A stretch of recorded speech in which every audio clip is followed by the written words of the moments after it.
So I'm going to show you how to create a Georgian handrail just using traditional techniques, not using any mass production machinery or computer numerically controlled machines. It's just basic hand tools really, and some power tools. But mainly it just relies on you, your skill, your eyes, your hands. And it's a wonderful process. So I hope you enjoy watching the video.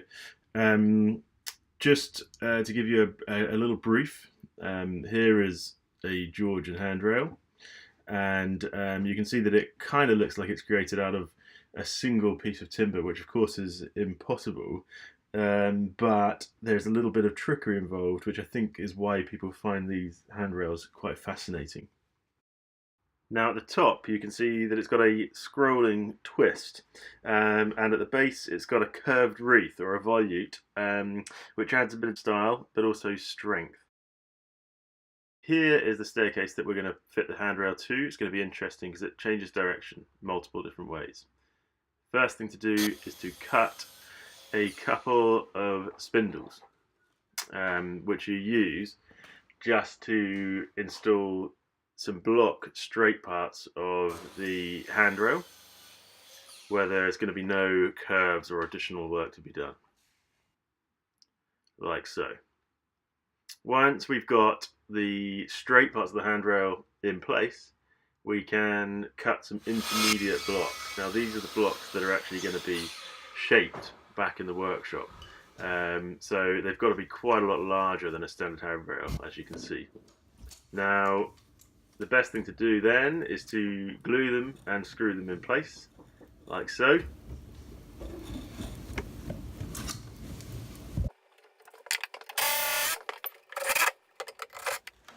And the same goes for the curved wreaths at the base of the handrail. As you can see, this is just blocks of wood at the moment, all glued together.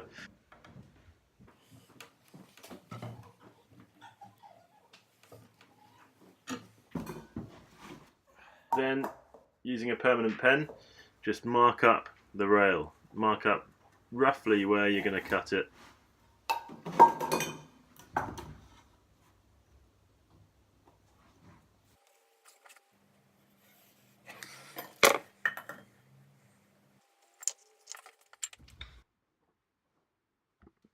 We can't pass the whole handrail through any machinery or tools, and it will be very difficult to work on if we kept it in one piece. So now we actually need to break it up into manageable bite-sized chunks again. Now you should do this by cutting the straight parts of the handrail, because these are our reference points. We know after cutting them that if we rejoin them in the same place, the rail will stay true and straight and in the same plane, and it's going to go back in place perfectly well after having been shaped.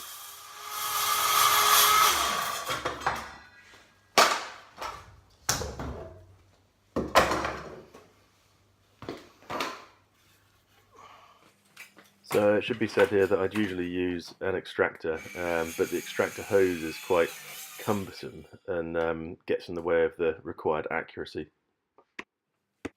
Now, load up all the various parts of the handrail and we're going to take them back to the workshop. There they are, all different sections ready to be worked on.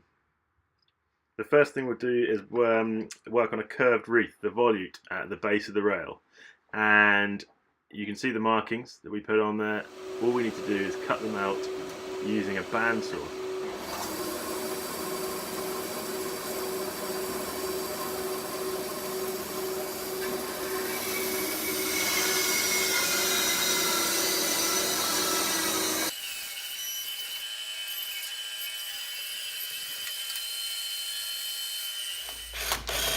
And after we've got somewhere close to the shape, I use a hole saw to get a nice, clean, exact radius.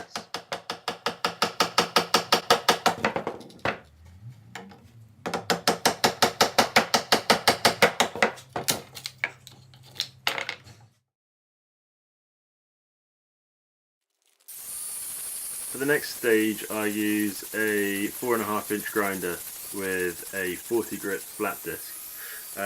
These things are great for removing large amounts of material.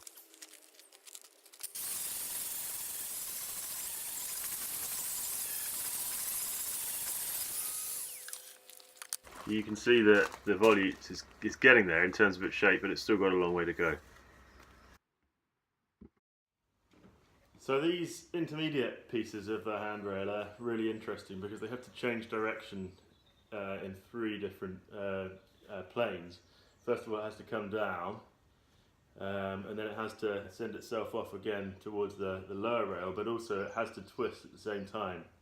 And all while being a kind of organic, natural shape. So here we use the same process as the base of the rail, the volutes. It goes through the bandsaw and then back outside to use the 4.5-inch grinder.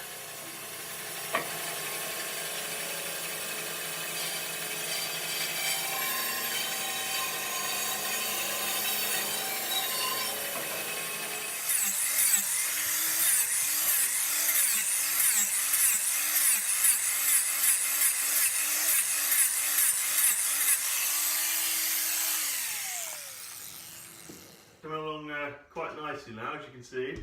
I've started rejoining it after I've done these kind of carving edges here. So I thought I'd just do a quick lesson on how to rejoin. So if I can place it like this so you can see it.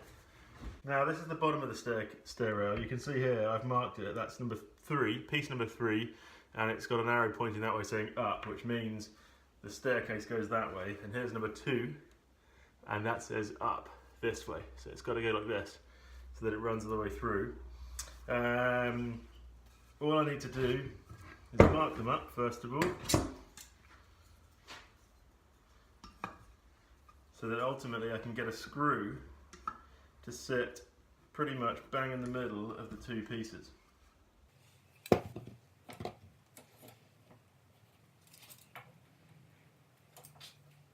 Now it doesn't have to be in the centre of each piece of wood, as long as the screw is in the same place on each piece of wood, and you'll see why in a second.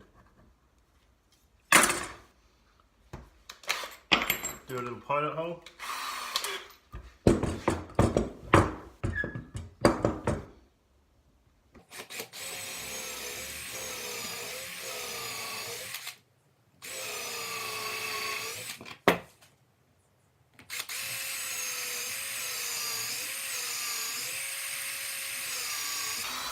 Okay, and all I've done here, I've taken a long wood screw and I've snapped it in half, and then I've rounded off the snapped end. And that sits between the 2 pieces of wood like this, and they'll screw together, so you'll see.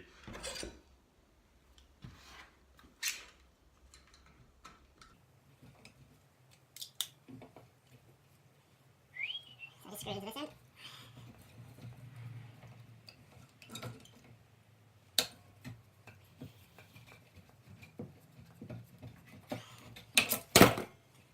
Here's number 2, up is that way, and I'll simply screw it on, twist it on.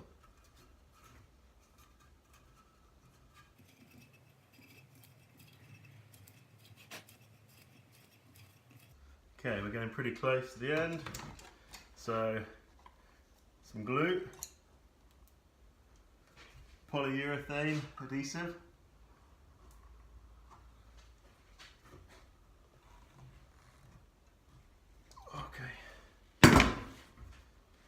and tighten it all the way up.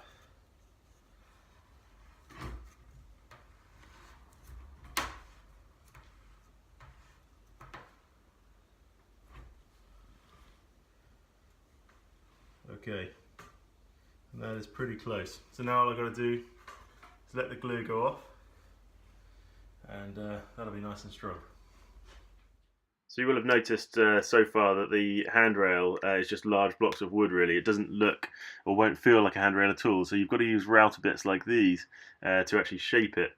Now you can actually only use a router on the straight parts of the handrail, as I'm doing here.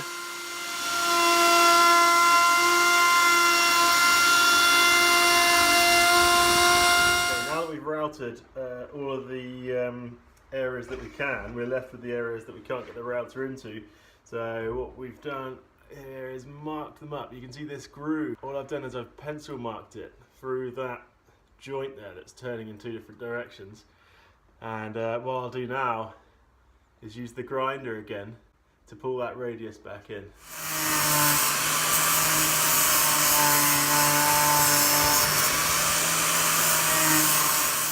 After we've completed a couple of those processes in the workshop, we can take this seemingly wacky structure back up to site for fitting and finishing. So back on site, I have attached the rail back up to the top newel post, just using the same screws as I used before when we were templating those blocks of wood. So we can be pretty certain now that the rail is going to be sitting in the same place that it was, except it's now shaped like a handrail. Then just work your way up, installing your spindles, cutting and installing your spindles, and using a straight edge like the one I'm using there to make sure that they all stay in line.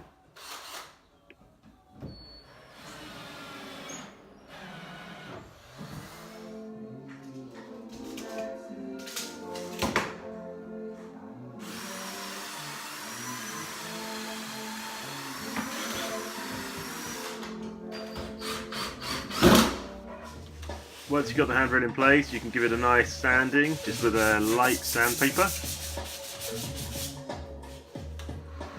And now the difficult part's done, I am going to install the landing handrail using a base rail. I don't know if you just made note of that profile, but the spindles will sit inside of that base rail profile, making them nice and secure.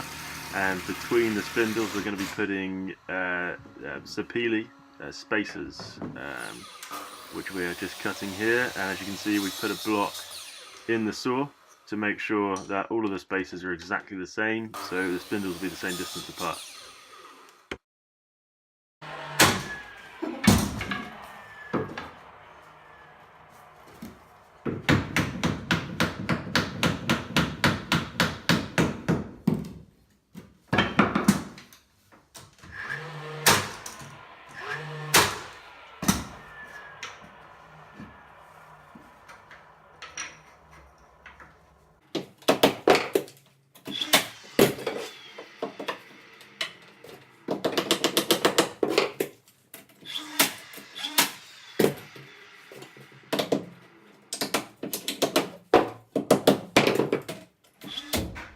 And then install the top handrail.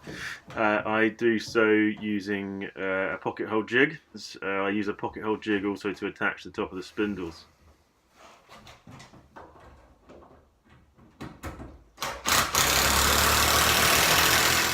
Of course, no timber is really finished without a bit of oil or varnish to protect it and bring out the grain. The customer in this case has chosen linseed oil, and with the sapele it just makes it look absolutely stunning. And there's that wreath in place. Finished handrail, all oiled. There's still a lot of work to do on the spindles, and as you can see, the house is still a building site, so the whole place needs decorating.